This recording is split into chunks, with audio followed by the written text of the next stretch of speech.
Ой, ну пионы, обалдеть. Вообще, я же говорю, красавцы такие, вот смотрите, вот необыкновенные. Смотрите. Ой, да.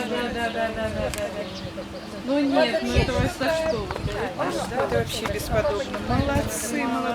Какая прелесть. Вот эти вот два ряда, вот это вот все сеянцы, от каждой Здравствуйте, друзья! Здравствуйте, дорогие друзья! У нас сейчас будет полнейшая импровизация, да? Мы сидели, записывали видео на другую тему. Юрий Борисович говорит, а давайте обсудим пионы, которые должны быть у каждого начинающего пионовода, которые вот вы вот так вот сходу порекомендуете. Ну да, оказать помощь как Да, бы поэтому, друзья, сейчас вот будет только, знаете, как не от головы, а от души все происходить. Поэтому, для новичков. Да, для новичков. И начнем мы вот, начали тут, затронули эту тему. Анна Борисовна, а как у вас все Для начиналось? новичков плоховатое слово, для начинающих. Для начинающих. Ну пусть будет так. Анна Борисовна, вот вы когда были начинающим пионоводом, как у вас все это происходило? Вот как у вас стали появляться ваши первые сорта пиона?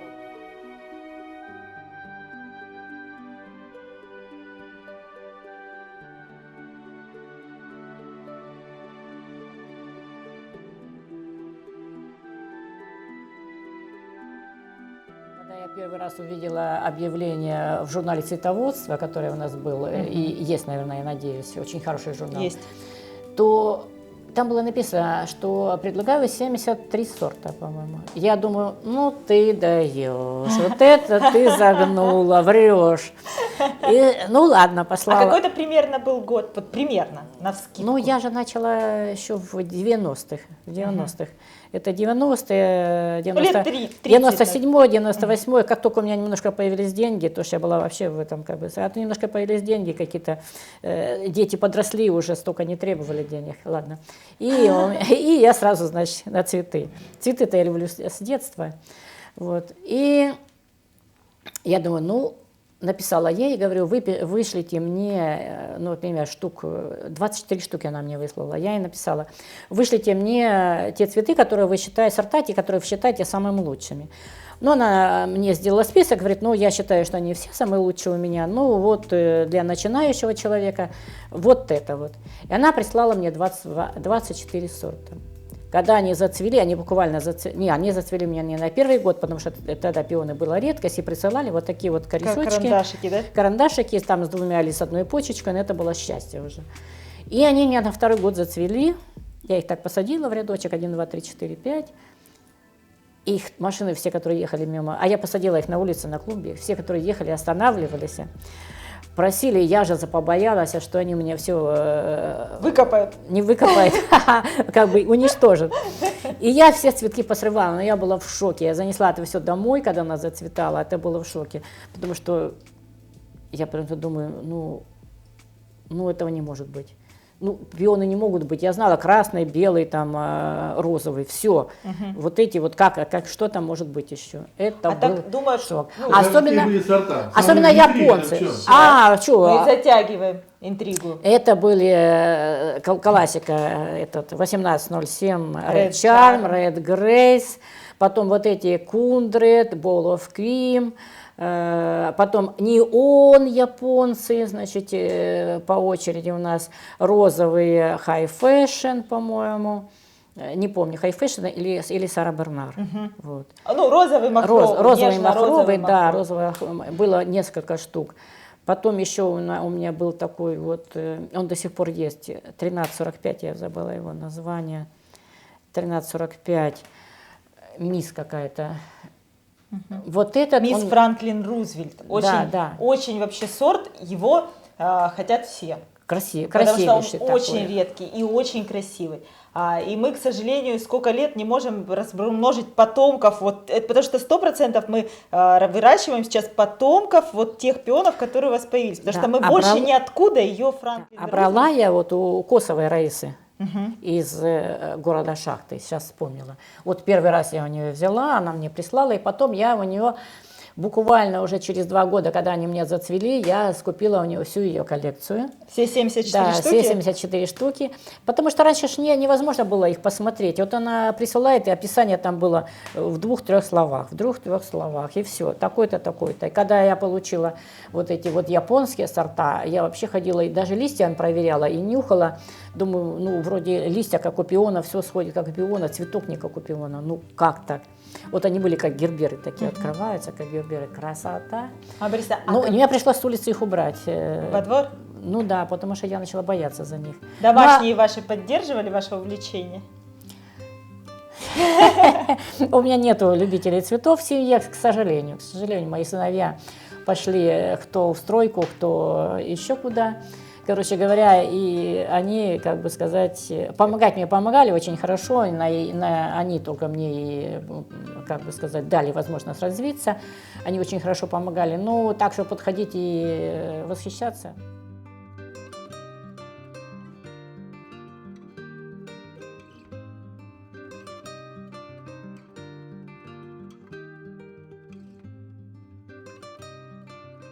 Бориса, вот Не моя кровь. Смотрите, к нам обращается человек, вот как вы, 25 лет назад, и говорит: Аня, выбери мне то, что у меня пионов нет ни одного. Выбери мне то, что должно расти у меня в саду. Я бы выбрала как раз то, что и мне прислали. Red Charm, Red Grace. Red Charm, артикул Да. 1807, это один из достойнейших красных пионов. Да, это вот классика, которую пока еще никто не перебил. Есть еще Red Carpet 1805, он на него похож, но он более усовершенствованный, у него вот эти лепестки, там более курчавые появляются. Ну, если не специалист, он его не отличит. Вот. А вы можете отличить, ну, понятно, что вы можете, а Red Charm и Red Grace чем отличаются? У Red Grace такая большая бомба, и он круглый, и у него все лепестки такие крупные, а у Red Charm основная юбочка, и потом лепестки бывают большие и бывают такие игольчатые вот. И его легко отличить, конечно, когда ты уже понимаешь, по цвету нет, по цвету они как бы одинаковые почти, а вот когда уже По будет форме, да? по форме, да, ты их отличишь. Ну, если уже так, то можно взять, например, один там 1807 Red Charm, да, для красных. А вот еще какие красные бы вам вот точно должны быть? Красный можно взять Диану Паркс, алый, потому что эти цветки, они такие с бордовинкой, а вот Диана Паркс, она прям алая такая, вот и форма идеальная у него. То, что сразу приходит на ум, это я еще забыла, 312-й. Кэрол. У него идеальный цветок. Это идеальный, да, и Кэрол, у него идеальный цветок, идеально сложен, в середине есть такой розовидный, да. такой не открывающийся серединкой закрытой. Чудо, сорт, Как говорят, просто бутончиком. чудо. Бутончиком, да, внутри с бутончиком. А я, знаете, когда... И легко растет.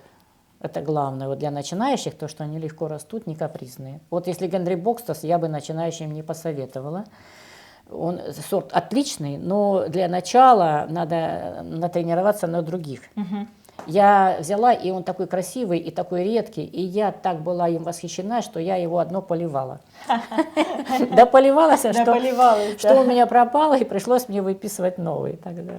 Но Генри Бокстас, конечно, цветок потрясающий. Мне очень нравится. 806 номер. Да, 806 артикул. Огромный цветок. Похож на Кэрол? Похож на Кэрол, только Кэрол увеличили. Вот так вот взяли, просто, знаете, как вот в телефоне, вот так страничку, чух, и увеличили. И куст, конечно, мы высокий, в этом году с Юрием Борисовичем снимали. Юрий Борисович обычно снимает кусты, когда я вот за кустом, он перед кустом, потому что, ну, если я буду перед кустом, что, не меня же снимаем цветы.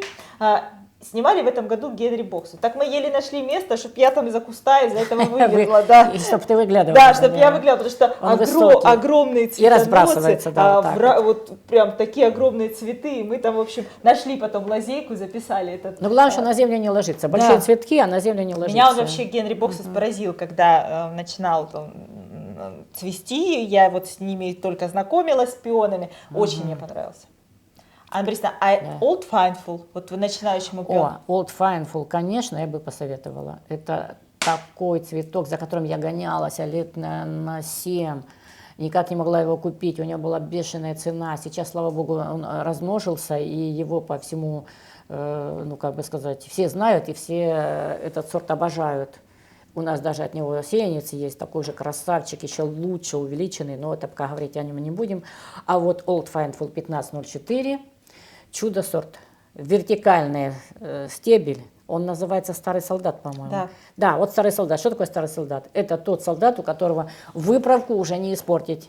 Выправка у него великолепная, и цветки великолепные. На начале они открываются с больших лепестков, как пластиковые. И когда уже цветает, он немножко выгорает, и получается такая игра цвета на цветке. Да, вот идешь, записываешь, вроде такой какой-то темно-красный, да, потом через пару дней приходишь его писать, другой цветок стоит. Другой цветок. Все, что говорил 2 дня назад, не актуально. И тогда, когда подходишь к нему и думаешь, я его опылю, и надо мне эти лепестки поотрывать, я не могу их оторвать, у меня силы не хватает их оторвать, они уже даже на таком взрослом цветке, который уже отцветает, я не могу оторвать эти лепестки, так он крепко их держит. Вот. Нет такого, что вот как осенние листья, он посыпался. Это надо приложить усилия. Усилия, да. Да. И стоят они уже на стадии, вот прям когда уже давно он цветет, это просто, ну вот что-то огромное.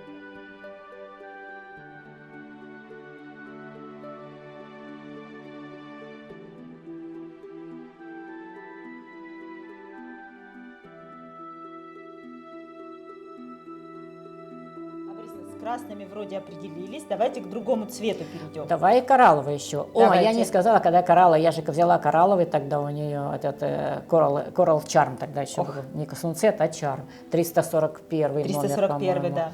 341 номер, это...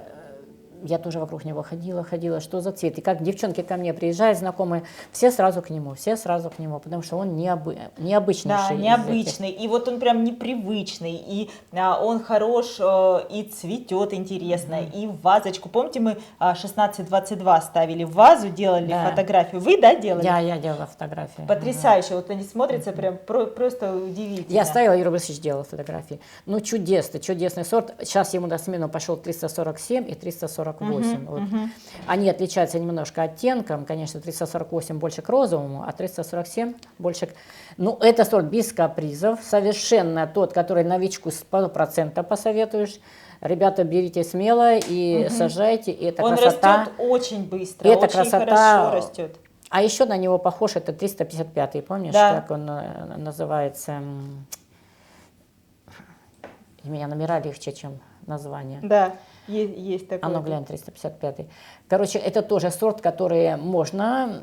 Так, Сандерс, 53 год, это сорт Цитерия, и она прям вот цвета пасхального яйца. Да, такого розового, Сверкающего. такого, ну как сказать, я не бы сказала ядовитого. Да. Но вот именно такой цвет, который среди других пионов сразу притягивает к себе взгляд. Ну да, он такой выделяется. чемпион по яркости и насыщенности. Он и не розовый, и не коралловый. И не коралловый, Вот ну прям такой малиново-неоновый, вот так скажем. Да. Это вот такой неоновый, потому что у него свечение такое какое-то, от него идет вот свечение вот это вот неоновое, красивейший сорт, и легко растет.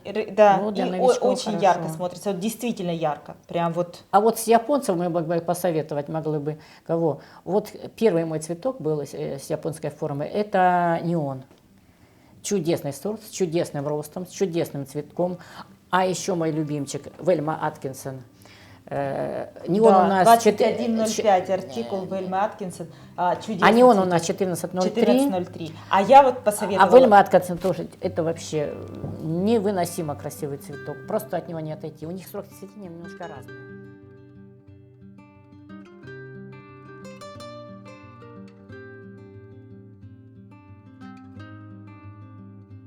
Можно еще выстроить свои цветки по срокам цветения. Но это уже такой, я считаю, Это более опытный пионовод сможет построить себе сад, который вот если грамотно распределить цветение, то больше месяца вы можете любоваться пионами, будут ранние сменяться средними, поздними. Там есть раннее, среднее, среднее, позднее, а потом пошли поздние. Да. Вот, уже И на завершение. вот кто может правильно сопоставить себе и подобрать цветы, которые нравятся, могут любоваться пионами, ну месяца полтора можно любоваться, если вот прям все сделать хорошо. А вот еще желтый необычный, который хорошо растет, Ханейголд 818. Это такой чудесный, Желто-белый пион. чудесный сорт. Он, нельзя сказать, что он желто-белый. У него еще и розовый иногда И бывает да, и хохолок. Мгм. Каждый год он 818 номер у него, он каждый год разные штуки выдает. Я даже не знаю, как его описать. Это вот смесь желтого, розового, белого. Потом он трехэтажный еще. У него первый Да. этаж беленький, потом идет желтый такой Перед- поясочек из этих желтых стаминодий, такие желтые-желтые, как цыпленочек. И сверху бывает вот такой вот розовый фонтан. А бывает, когда на том же кусте бывает желтые стаминодии не видно, а все это заполнено белыми курчавыми Очень красивый. лепестками. И он Очень. красивый как вот в посадке массовой, так и отдельным кустом. Очень И хороший. цветун тоже, цветун хороший. А я вот как человек, который работает с нашими клиентами, нашими цветоводами, могу точно сказать тот сорт, который берут себе все начинающие пионоводы чаще всего. Это, конечно, красавица Бордзелла. Я только вот хотела к нам, сказать. да, если приходят Ну, как мы забыли за неё. пионами, да, вот, например, человек первый раз дома сажает себе пионы, вот 99,9 в его заказе появится этот желтый итагибрид. Да, это даже надо было начинать с него, потому что это, как бы сказать, А тут идеально все, да? Необычно, красиво, хорошо растет, не требует какого-то прям вот, ну она... Ухода Да, большого. ухода большого. Она не склонна ни болеть, ни стареть, там ничего. В общем, вот идеально сложилось у этой желтой и красавицы. запах. И запах. мне нравится запах у него, тонкий запах такой, не пионовый, но такой цветочный, нежный такой, необычный запашок. Запашок, я скажу, запах. Запашок — это когда не все чуть. А тут прям запах такой. Потому что первый раз, когда я дорастила его до большого куста, я вот стояла от него 3 метра, и я слышала этот аромат, который вот шел на меня. И я вот шла к нему, как кролик, куда? Вот, так вот медленно подхожу, нюхаю, рассматриваю. Мне хочется его рассмотреть, и тоже мне хочется поближе подойти, еще лучше запах этот услышать. И вот, Потому что я запахи слышу слабо, а для меня запах... Если ты говоришь, что цветок с запахом, я подхожу, не услышала запаха, я говорю, Оля, вот у вас цветка запаха нету. И вот согласитесь, да, вот у Бордзеллы идеально, мы сорт этот хорошо размножили, у нас его много растет, и мы его, вот соотношение цены и цветка обалденное. Другие желтые гибриды сильно дороже, а вот Бордзелла, она из-за того, что так хорошо растет и хорошо у нас размножена, имеет возможность удивлять вас, ваших близких, ваших гостей дома такими вот желтыми огромными цветами за очень приемлемую цену. Ну да, но в основном это гибриды хорошо растут, кроме некоторых там Кроме некоторых, да, единицы. Но мы их сразу и изводим. Да, и мы с вами как-то уделили этому отдельный видеоролик. Да, было у нас.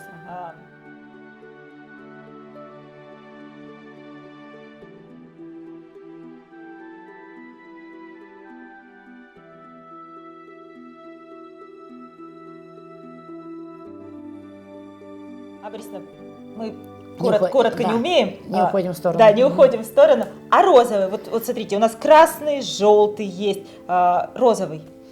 Ну, розовый, если который я бы сразу с первого толчка посоветовала, это тхефаван. Артикул Этот 2010. Если перевести на русский, это называется олененок. А почему олененок? Из-за крапа. Из-за крапа. Да, вот они же оленята, они такие коричневые с белым крапом, а этот розовый с малиновым крапом. Да, и розовый, и еще у него все складывается хорошо. Рост, растун хороший, потом у него идеальная форма цветка. И сложен хорошо, и не распадается, не разваливается, розовидный такой внутренний бутончик долго не открывается. И долго цветет, вот он прям долго-долго Он цветет. поздний, вот если из розовых, он поздний. А розовый, если пораньше посмотреть, то это у нас, чуть раньше это будет Сара Бернар, на неделю раньше, потому что она 1904. Да, она будет в середине цвести. А до этого еще, вот мне нравится High Fashion 811, растет идеально. От Сары Бернар почти не отличить. А вы знаете, какой я для себя открыла в этом году розовый сорт? Вот я раньше на него как-то сильно внимания не обращала. У меня там были эталоны, а Garden Parfait я проходила мимо него. А в этом году этот желтый пион 700 А третий. 703 артикул. Он У так же, него- как 818, чудесный Да, сорт. да. А я вот как-то мимо Необычный. него, ну, розовый пробежал. В этом году я его и понюхала, и видео мы сняли. Чудесный розовый сорт. И Но он не совсем розовый, он бело-розовый такой. Бело-розово-желтый. у него такая, да, желтая. Смотрите, красавчик какой. А, я не про этот имела в виду, там другой, ага, другой. Вот, и у него и аромат такой приятный. И вообще для меня он в этом году открылся с другой стороны. Да, вот эти штрихэтажечки, они вообще бесподобны, их не так много. И необычные, да? Вот как лавон, Да, потом, вот если все, когда говорят о пионах, они представляют сразу махровый сорт. А вот это эти необычный да, цветок. как Анна Борисовна дала им точное определение, у нас есть некоторые термины, которые, как знаете, в народ ушли. Я вот Анна Борисовна вот такие сорта, у которых есть перетяжечка и хохолок, называют трехэтажными. Раз ярус, два ярус, и три третий ярус. ярус, да. Ушло в народ, теперь я даже думаю, скоро в статьях в интернете будут писать про них трехэтажные. А их не так много, но они чудесные сорта. Вот какой у нас еще трохи? Давайте про них тоже отдельное видео запишем. Давай, как-нибудь надо собраться. Пока зима. Пока зима, Юрий Борисович, в следующий раз, как соберемся у вас уютно около камина, обсудим трехэтажные пионы. Еще и Ну да, у нас- анимоновидные. Ой, у нас много всякого.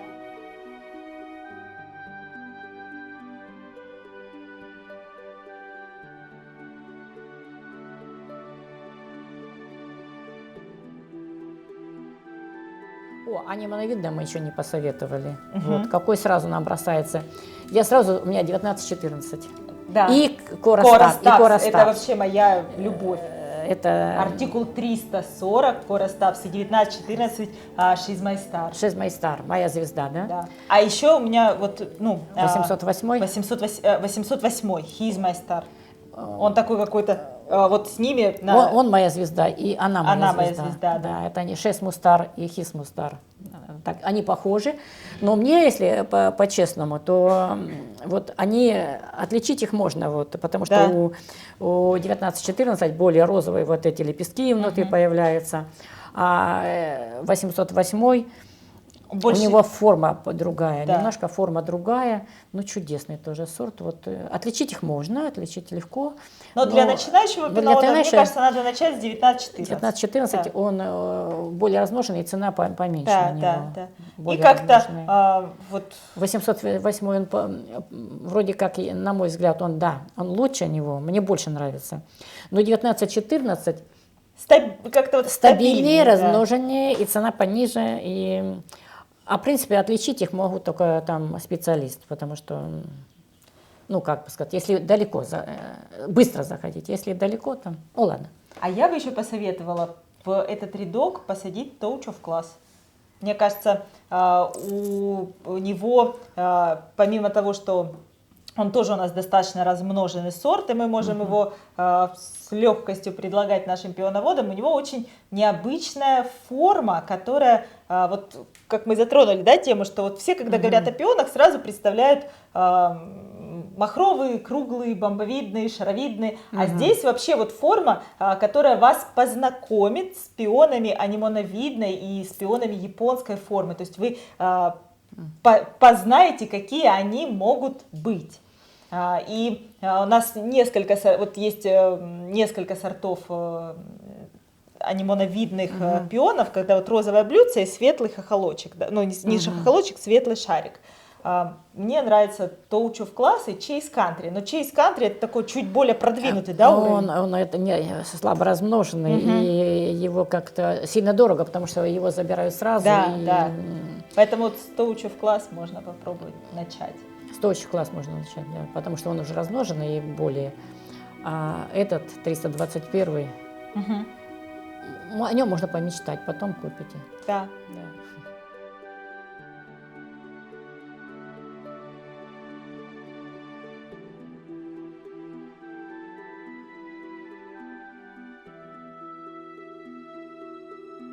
А японскую форму акрон бы вы посоветовали начинающим пионоводам? Конечно, у нас там несколько таких вот, как акрон, потом 316 Чарльз Бургес, потом мой любимчик 205 Баррингтон Белль, Вот. И это я те, которые поставляла, уже отобрала, то отсеяла, и вот эти оставила.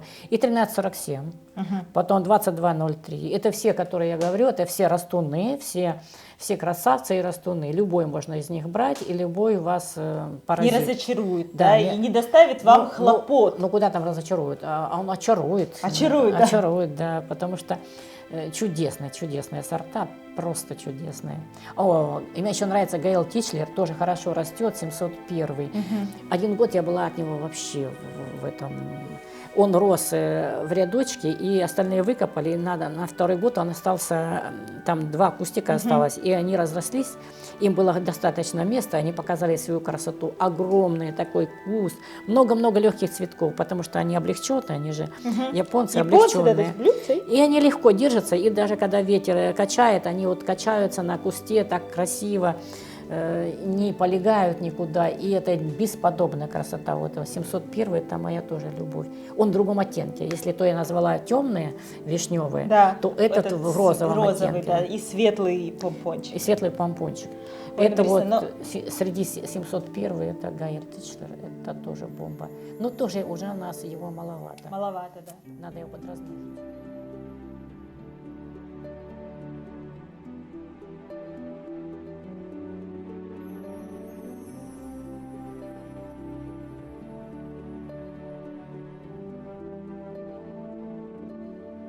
Ой, наверняка мы кого-то упустили, да? Мы по белым мало, наверное, прошлись. Вот 22.18, 22.16 мы советовали, нет? Да, Я не мы помню. в предыдущем видео обсуждали белые, поэтому в этом видеоролике уже, знаете, уже о белых наговорились. Да, наговорились. Но И- сад без белого пиона не сад. Не сад. Поэтому, дорогие друзья, вот под этим видео есть ссылочка на наш предыдущий разговор или О белых пионах. о белых пионах, да. Ну а здесь мы посоветуем 22.14 и 22.16.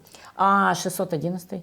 И 611. У него помимо Да. невероятной формы белого цвета есть такая очень деликатная, такая прям светящаяся, такая розовидная, такая серединочка розовая. А Она 1340?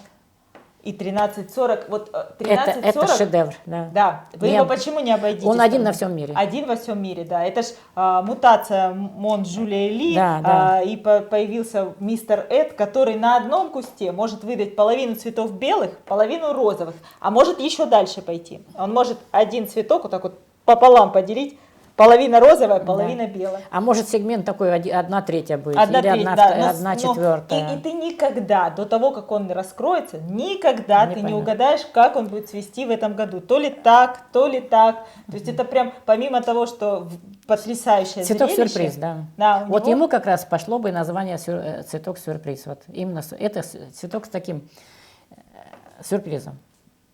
Да. Потому что никогда не знаешь, как он откроется. Никогда. Ой, да много еще Да разных наверняка белых. мы тут всех- Слушай, а что ж мы не прошлись по Мисс Америке? Полумахровые, Мисс Америка, потом 1325, 1326. Они похожи, ну, у Мисс Америки желтые носики, рыльца, А у Мини Шейлор? у меня Шейлор красные. И у них вот немножко... Ну, Мисс Америка сильнее размножена, ее можно смело рекомендовать. Мини Шейлор такой цветок, который редкий, и его тяжело приобрести.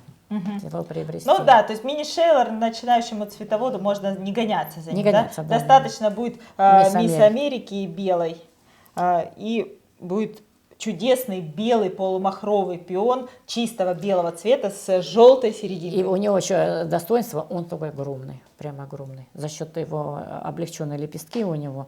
Кажется, скажете, что там, он не махровый, он там не это. Это сказка, когда на участке он стоит, это сказка. И немножко он не вертикально держит, а он немножко вот так вот расходится. И такие большие цветки там. В общем, это Чудесный чудесный сорт. сорт. Да. Дорогие друзья, наверное, будем мы в этом видеоролике закругляться. Вот здесь... Мало мы, конечно, еще по розовым прошлись. Да, но да. такие вот сорта, как у нас новые сорта, там киндакюте, Мы же потом рекомендуем начинающему пионоводу. пока это не будем поэтому говорить. мы не уходим в Не уходим, в да, другую слишком не заглубляемся. Да, дорогие друзья, здесь у нас чистая импровизация, поэтому если какие-то сорта мы с Анной Борисовной упустили, а вот вы прям, ну вот точно знаете, что начинающему пионоводу, тем, кто знакомится и начинает влюбляться в пионы, стоит обратить на них внимание. Под видеороликом в комментариях, пожалуйста, пишите, мы с удовольствием обсудим, и другим людям будет полезна эта информация. И другим начинающим, если вы напишите, какие у вас, вы посоветовали бы сорта, то, конечно, в комментариях пишите. Да. Это будет в помощь начинающим. Я всегда комментарии читаю, к примеру, да, если я какой-то видик смотрю, я всегда читаю комментарии, потому что в комментариях в другой раз такую информацию выдадут, которую автор забыл, или какую-то оценку дадут. Это всегда хорошо. Потому что, а еще разные области. В одной области цветок может не так хорошо расти. Вот у нас та же история с этим, такой тенюфолия. Вот у нас у сестры 100 километров от нас живет, он отлично растет. А у нас он никак не наберет силу. Да. Мы там, он хороший, вроде цветет, но вот куста, чтобы с него что-то вырезать и кому-то предложить. А у сестры вашей снимали прям рядочек. А у нее прям рядочек и спокойно растет, и такой пышный, хороший. Чуть-чуть земля другая, pH не та. Видно, pH не та, и все. И так что, дорогие друзья, в разных областях они могут расти по-разному. Но вот эта классика наша, которую мы назвали, там Red Charm, Red Grace, Kundred, там Bullock Cream, вот эти вот сорта, они уже испытаны временем, и на них не было никаких никогда нареканий. Но если остались у вас еще вопросы, то можете звонить в любое время. Мы с Анной Борисовной подскажем, стоит ли начинающему пионоводу заводить этот сорт или нет. Все, до встречи на нашем YouTube-канале. До встречи, дорогие друзья. У нас питомники. Пока. А начинающим где покупать? У кого покупать? Потому что многие покупают в садовых центрах, а потом подкидывают. Юрий Борисович, это прям отдельная тема сейчас. Это отдельная тема, и в нее лучше не заглубляться, потому мы тоже на этом как-то ошибались, и было пару раз. Но в основном люди, вот у кого покупаешь, люди в основном дорожат своей репутацией. Конечно. И участников не было такого, чтобы я участников купила, и они не сошлось. Было у одной, конечно, громкая реклама, фирма, я не буду ее называть, дабы не попасть под молотки. Но она вот конкретно обманывает, и до сих пор она работает, и она конкретно обманывает. И когда ты им звонишь, она вообще... Что вас должно заподозрить, когда вы выбираете пионы? Во-первых, это низкая, сильно заниженная цена на тот или иной сорт. Иногда бывает завышена. Я покупала, там цена завышенная, потому я сразу поняла, думаю, раз завышенная цена, значит точно будет соответствовать, потому что сорта хорошие и цена у них достойная.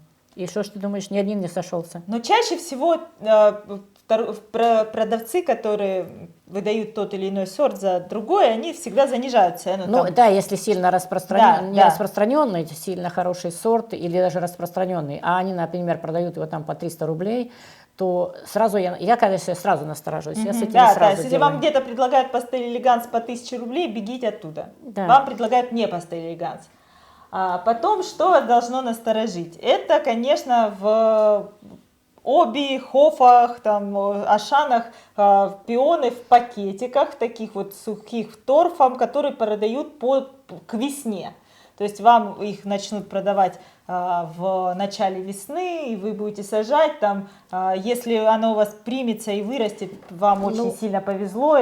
Не, иногда, Оля, бывает вот из садового центра, что сходится, все нормально. Но дело в том, что я почему не советовала Я же не говорила, что не сходится. Я говорю, что они будут весной. Долго растут, да. Да, они будут мучиться, корчиться, там, стараться. И могут пропасть. Да, и могут пропасть. У меня но садовые центры продают пионы вот под весеннюю посадку. Под осеннюю посадку это продают частники, питомники крупные, питомники небольшие и коллекционеры. Вот на мой взгляд, коллекционеры это самый надежный и самый качественный источник получения посадочного материала. Ну, видишь, у коллекционеров не всегда бывает достаточное количество. Там надо сразу вначале договариваться, потому что если у человека растет 2-3 куста, то явно, что что он много копать не будет. Это другое дело.